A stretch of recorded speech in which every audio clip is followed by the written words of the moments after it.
Hello दोस्तों, आज राधा अष्टमी है और इस पावन पर्व पे हमने सोचा क्यों ना लाडली जी के दर्शन उनके घर पे ही किया जाए। वैसे तो हम पहले भी बरसाना धाम आ चुके हैं, लेकिन राधा अष्टमी के समय लाडली जी के दिव्य दर्शन पाने का सौभाग्य बहुत कम लोगों को ही मिलता है। वैसे हमारा प्लान इस्कॉन वृंदावन में गेस्ट हाउस में रुकने का था, लेकिन राधा अष्टमी के वजह से वो ऑलरेडी ओवर बुक थी। तो इस वजह से हमने सोचा क्यों ना हम बरसाना के पास ही रुक जाएं गोवर्धन में, जो कि महज 21 किलोमीटर है। हमने बुकिंग कराई श्री राधा ब्रिज वसुंधरा रिजॉर्ट, जो कि गोवर्धन परिक्रमा मार्ग में ही पड़ता है। हमारी एक्सपेक्टेशंस तो कम थी, लेकिन जब हम रिजॉर्ट पहुंचे तो हमारी आंखें खुली की खुली रह गई। आपको रूम का टूर देते हैं।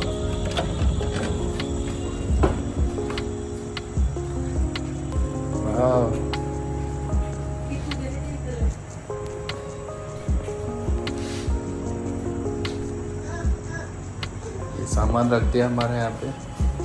ये अपना मिनी बार,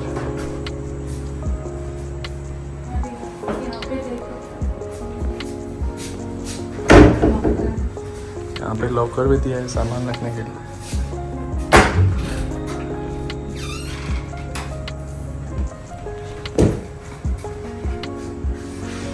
हाय,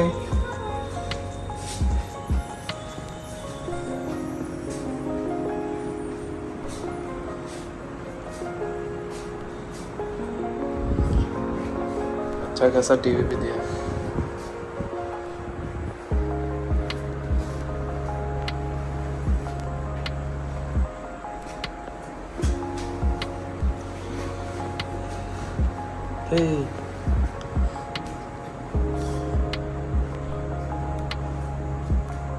बाथरूम देखते हैं। वॉशिंग एरिया भी बढ़िया है।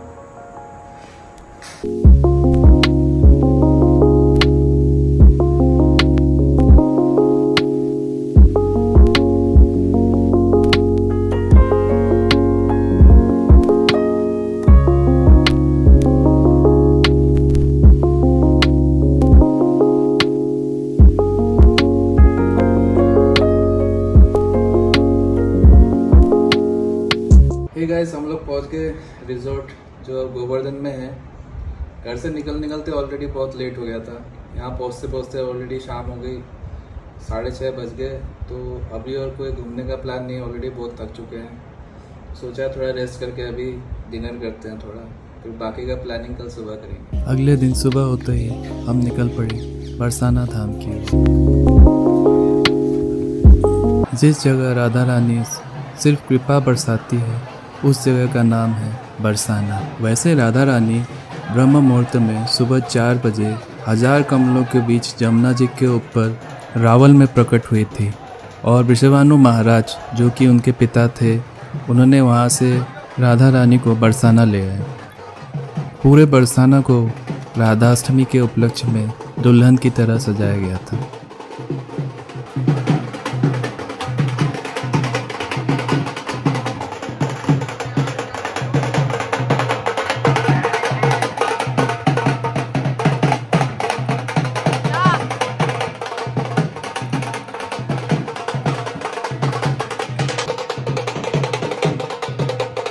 थोड़ा रश था, लेकिन लास्ट में जब लाडली जी के दर्शन हुए तो मन भाव विभोर हो उठा।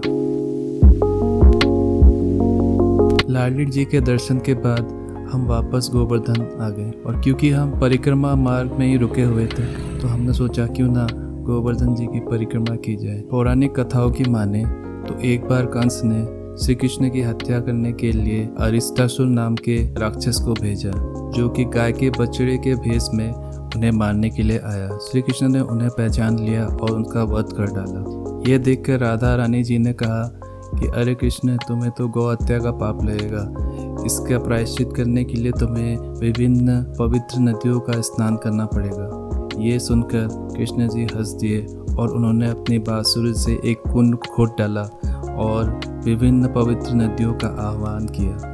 उसके बाद उन्होंने उस कुंड में स्नान करके गौ हत्या के पाप से मुक्ति प्राप्त की। उस कुंड को श्याम कुंड कहते हैं। इसके बाद श्री कृष्ण के कुंड को देखकर राधा जी ने भी अपने कंगन से एक कुंड खोदा। जब श्री कृष्ण जी ने उस कुंड को देखा तो उसमें प्रतिदिन स्नान करने और उनके द्वारा बनाए गए कुंड से भी अधिक प्रसिद्ध होने का वरदान दिया, जिसके बाद से ये कुंड राधा कुंड के नाम से प्रसिद्ध हो गया। बार श्री नंद बाबा, यशोदा मैया सभी ब्रजवासियों सहित 4 धाम की तीर्थ यात्रा पर जा रहे थे। रात्रि को इन्होंने गोवर्धन में विश्राम किया। कृष्ण ने सोचा सारे तीर्थ ब्रज में विद्यमान होने चाहिए। उन्होंने गंगा सहित चारों तीर्थ ब्रज मंडल में प्रकट किए। अगले दिन सुबह उठते ही सोचा थोड़ा प्रॉपर्टी को एक्सप्लोर किया जाए।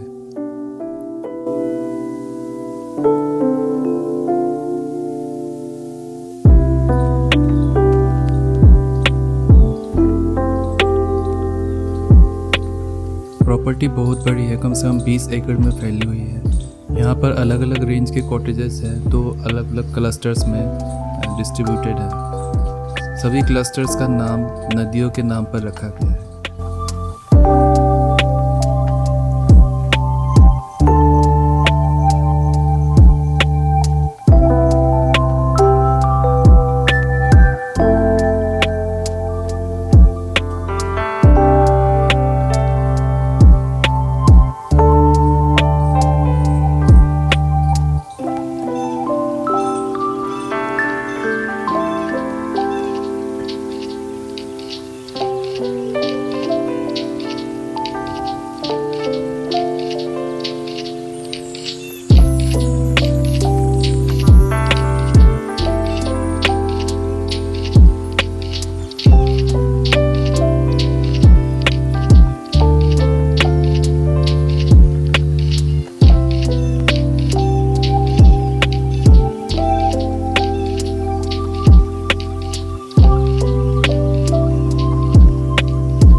ब्रेकफास्ट करने के बाद हम फिर से बरसाना की ओर निकल पड़े कीर्ति मंदिर के दर्शन करने। कीर्ति मंदिर का निर्माण जगत गुरु कृपालु महाराज जी ने करवाया था, जो कि राधा रानी जी की माता कीर्ति दा सुंदरी के नाम पर आधारित है। आपको एक फैक्ट बताता हूँ, क्या आप जानते हैं कि बांके बिहारी मंदिर में मंगल आरती नहीं होती?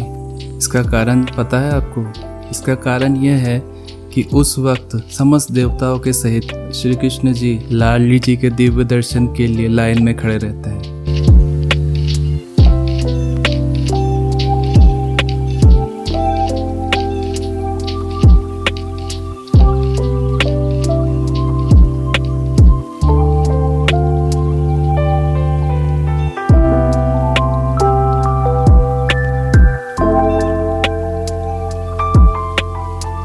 उसके बाद हमारा प्लान था नंदगांव के दर्शन का, लेकिन ऑलरेडी बहुत लेट हो चुकी थी और हमें दिल्ली वापस भी जाना था। श्रीला प्रभुपाद जी भगवत गीता का रेफरेंस देते हुए कहते थे कि मतः परमातरम नान्यता किंचिदा अस्ति धनंजया, अर्थात मैं ही आदि हूँ, मैं ही मध्य हूँ और मैं ही अंत हूँ, मुझसे ऊपर कोई नहीं है। लेकिन श्रीला प्रभुपाद जी कहते थे कि उनसे भी ऊपर एक थे और वो हैं श्री श्री राधा रानी जी। बरसाने में एक कहावत मशहूर है, सुनो बरसाने वारी गुलाम तेरो बनवारी। इसलिए श्री कृष्ण जी को पाने का रास्ता राधा रानी जी से होकर गुजरता है। राधे राधे।